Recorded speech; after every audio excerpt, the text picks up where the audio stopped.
What's going on, everyone? I'm Sir James from Gamerfuzion.com, here to check out the Tomb Raider's multiplayer. I recently beat the single player campaign. It's such an excellent game. I'll probably give it a 9.2 out of 10. Really enjoyable. And they did throw in multiplayer in the game, so I thought, for those of you who haven't seen the multiplayer yet, I thought I'd show you guys and do a little bit of commentary as well. Now, before I go ahead and jump into a quick match, let me go ahead and show you some of the options. Like, you do have a character selection, so you're able to pick from a variety of survivors that you've seen throughout the single player experience. And the last one you unlock is Lara Croft. That's level 60, and of course once you unlock them you also have to pay using scavenger points to use the specific characters. You also choose from the scavengers as well. If you guys remember, I did an unboxing of the Tomb Raider limited edition controller, and this is the character that was within the DLC code for the controller, which is the Scavenger Archer, which looks pretty cool. That's the character I'm currently using.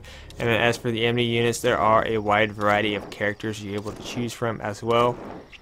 So pretty cool. In terms of selecting a character, do each one of these give a distinct advantage over the other? No, they don't. It's just a character to have a different looking one. And of course you are also able to change your loadout. If you guys recall too, I did the unboxing of the Tomb Raider Collector's Edition, and I mentioned in my unboxing video of that edition, it came with some Hitman Absolution DLC weapons, which these are the weapons right here. So you have some assault rifles. There's two different packs. The one you get is the Hitman Absolution DLC Pack 1. There's also a DLC Pack 2 as well. But besides those, there are a variety of other weapons you can use in the game, different style rifles, and of course you have the bows as well, which a lot of people do use because I think the bows are a little bit overpowered. And yet if you kind of look at the damage of the bows, hold on, let me find one. There you go. The damage is pretty impressive. So I'm going to go ahead back to my weapon. Of course, you're able to upgrade the project rounds, for rapid fire, damage, and stability. And of course to enhance zoom, extended clip, and reload times as well. I find these two items to be more useful. This one helps at times too, especially when you get into close quarter combats. Of course you're able to choose from secondary weapons as well. So I'm just using the Hitman weapons. You can use the same type of upgrades as well down here, just like from the main assault rifles. And of course you do have explosive rounds you're able to do. For as a survivor, I have this grenade launcher. When I'm playing as the other guy, which I'll show you here in a couple of minutes, I have something cool. And you also have little upgrades for offensive skills. You have a nice variety of skills to choose from. And of course survival skills as well, a nice selection. The one I just recently got is the bulletproof, which reduces the damage taken by bullets, which hopefully it's helpful. I'm not sure if it is, but we're going to go ahead and find out. And for my survival, instead of the grenade launcher, I do have this, which is a fake ammo box. Pretty much it's rigged so when my opponent tries to pick up ammo, which they think is going to be ammo, instead they're going to get an explosive to their face. This is one you do start off with, which is okay. It's not that useful. You do have flash grenades, dynamite, and so forth, and of course a flare gun. So that's pretty much the basic idea. So let's go ahead and jump into a match. Let's do team deathmatch. I haven't tried this one yet. I tried free for all, and I still haven't tried this one. So only team deathmatch and free for all I've tried. Obviously free for all is you against everyone. Team deathmatch, obviously you're assigned to a team. The enemy has a team, and the team at the end with the most wins is going to be victorious. Actually, no, I did try out Rescue once. Rescue was a pretty interesting mode, but hopefully the next commentary I do will be on Rescue. It was either Rescue or Cry for Help. I don't exactly remember. So it looks like it's putting me on a map I have not yet got a chance to play. I've only played, for some reason it's been putting me at these two same maps forever, so I'm finally getting a chance to play some new maps. But like I said, the multiplayer isn't too bad. So I guess those rounds already started, and my team's currently losing by 2 points.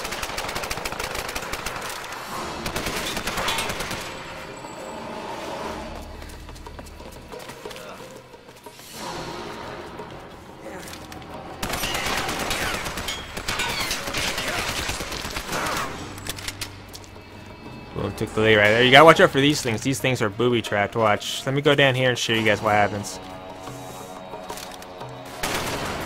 So there's all kinds of crazy traps without throughout this game, which is pretty cool.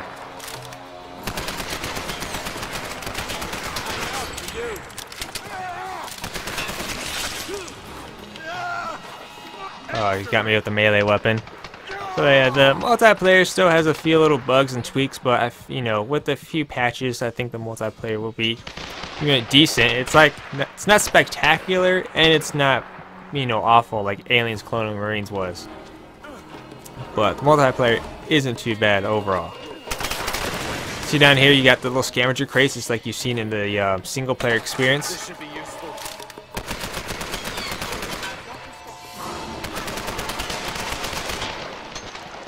Of course, he's got a distinct advantage over me there.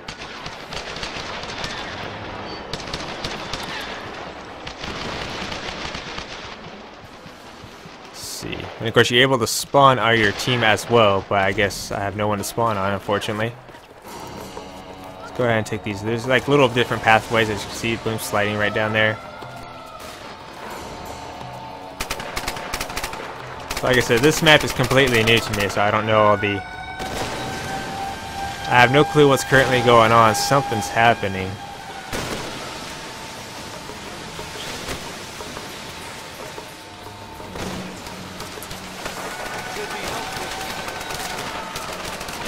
But there's all kinds of different things that's going on in the maps, like just some weird crazy stuff. Over here you can actually shoot down with a shotgun and any type of grenade launcher.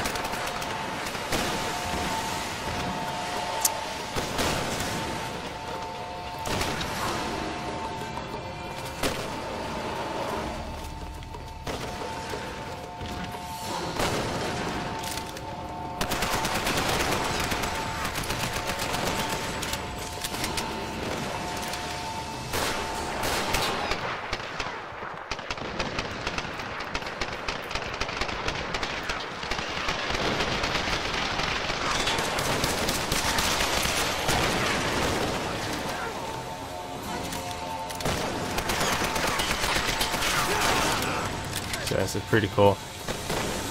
On some of the more open worlds, you do have the environments that you're able to climb in the cliff, like in the single player. I don't think there's any climbing edges in this one, or in this map.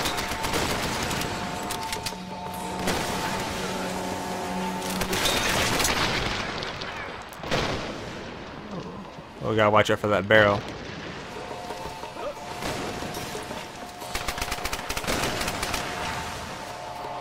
And you're able to crouch down. There's a few guys up there.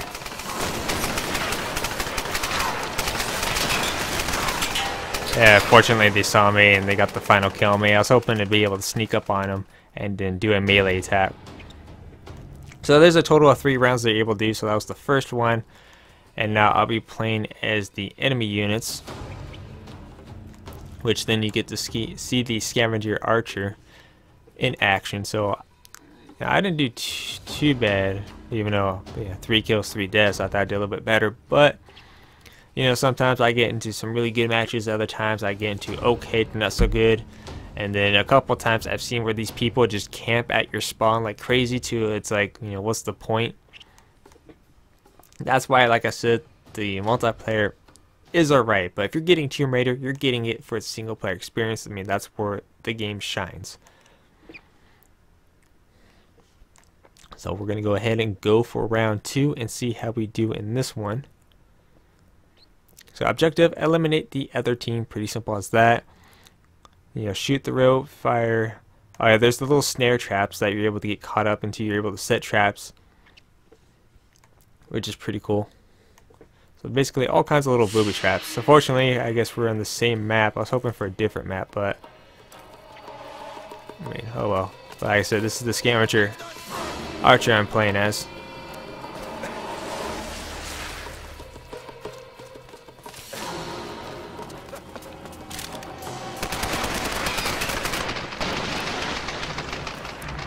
Darn. What did she kill me with? I think it was an explosive.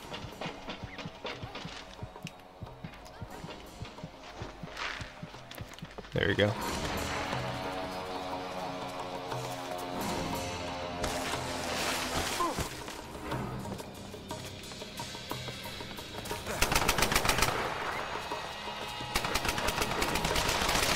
There's a guy behind me, I'm not sure. Yeah, it's a little cheap grenade launcher kill. That's a little cheap tactic. That's the only problem with the survivors. You have that grenade launcher pretty much as a first unlockable weapon at all times. So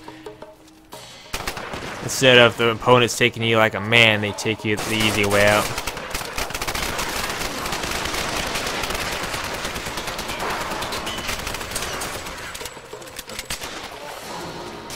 Oh crap. So as you can see, that was a snare trap that I went into. It's an example of other traps.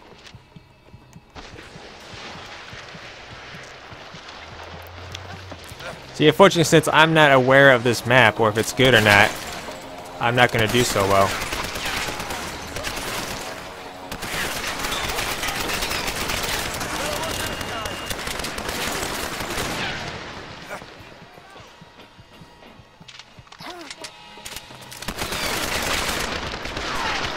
Oh, I almost had that person too.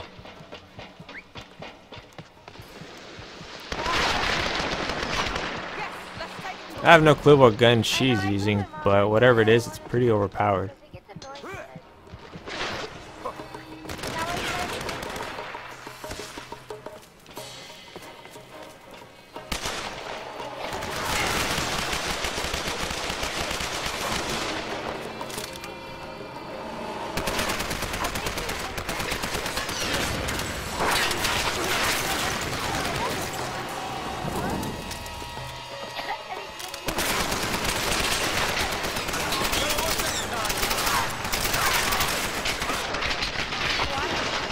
Oh, I got 3 in a row. Sweet. See, she's got some intense moments. See, look, that person got into a snare trap.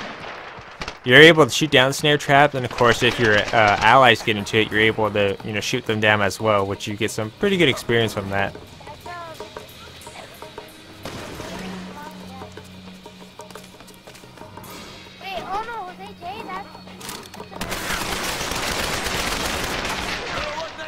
See, that person was kind of glitching over the place. Oh crap. Okay.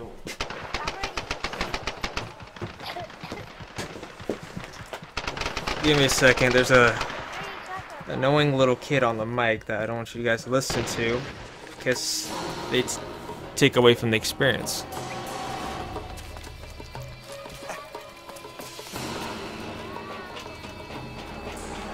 Alright, see, oh, there's someone over there.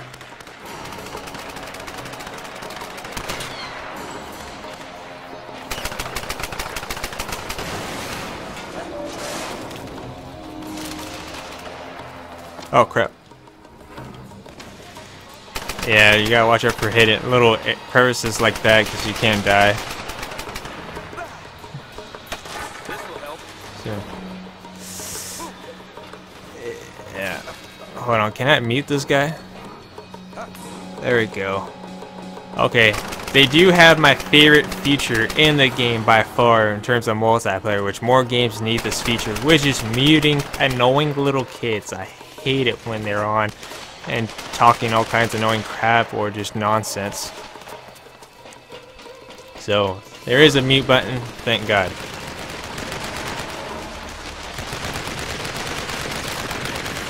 That person just got mowed down.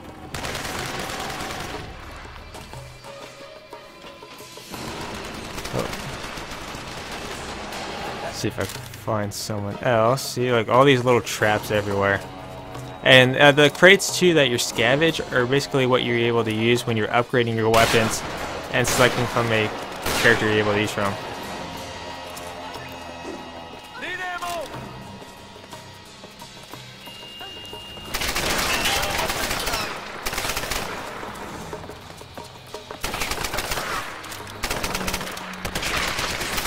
Oh crap. If you guys noticed that little ammo box trick, that is very useful. It's one of my favorite things. And of course, unfortunately, we lost again because that's just my luck today. we may have lost, but I've showed you guys some pretty good gameplay so far. Like I said, the multiplayer isn't too bad. This is my first time actually playing on this map, and as you can see, I did pretty well on my team. I can't say the same for the person who's level 25 and yet only gets 1 kill. This person down here, pretty sad attempts. For this annoying talking little kid, he didn't do too bad. Level up, I got some new unlocks, so we're going to go ahead and check that out. And of course, I did unlock a new player to play as for the survivors. So let's go quickly, before we end this video, check out my unlocks. But like overall, like I said, this game is a ton of fun. So character selections, the character I did unlock is right over here. See, you may have unlocked it, but you're going to notice it says buy this character over there on the top right hand corner. Those crates and stuff that you scavenge throughout the multiplayer experience is what you use to purchase that specific character. As you can see, as you go up the list, they get a lot more expensive. So yeah, get an idea. I'm trying to go for the pilot for the survivors because I think the pilot looks pretty cool. Even Lara Croft as well. But I've been mainly playing as the little nerdy character because I think he kind of suits me a little bit more due to kind of has my look to it somewhat. And the other item that I did unlock was offensive skills, and that is greatly increase the default passive detection range of enemies on screen. Well, that'd be pretty useful, especially for distances or if you're playing as an archer. You have Rancor, Second Winds, Speed Loader, Steady Shots, Harder Hits, Spite, and increased ammo capacity. I've been using this one, which is increased the experience gained by killing enemies, which is useful if you're trying to unlock everything a lot quicker. And going over the different skills over here, you do have this one, the Bulletproof, Fireproof, Tracker, Lightfoot, Grenader, Percussion, hopefully I'm saying that right, Thick Skin, and Advanced Looting. Advanced Looting will give you more loot when going through crates, and of course ammo as well. So Bulletproof actually helped a little bit, but not too much, so this one's alright. But especially towards the end of the actual match, as you can see, during some tight combat, especially with the dudes with the shotgun, even this one will be for that one. But it held up pretty well, so I think I'm going to keep using that one for now. Yeah, like I said, you do have a wide variety of weapons you can choose from. So overall, pretty cool. No sniper rifles or anything like that, so you don't have to worry about some Call of Duty player going some 360 no scope or anything like that. And of course, too, you're also this is what increases the damage a bit, because if you notice the menu section right below the weapon specs, this increases the damage by a little bit because there's the white thin line, but the blue line is what it's increasing. I actually had this one on for accuracy, but we're going to go ahead and keep that one on. So anyways, that's just giving an example of the Tomb Raider multiplayer. If you guys enjoyed this video and you would like to see me do more commentary videos, especially on the other maps, let me know in the comment section down below. Anyways, that's it for this video. If you guys have any questions, like I said, feel free to let me know in the comment section down below. And remember, Gamerfuzion empowers your gaming.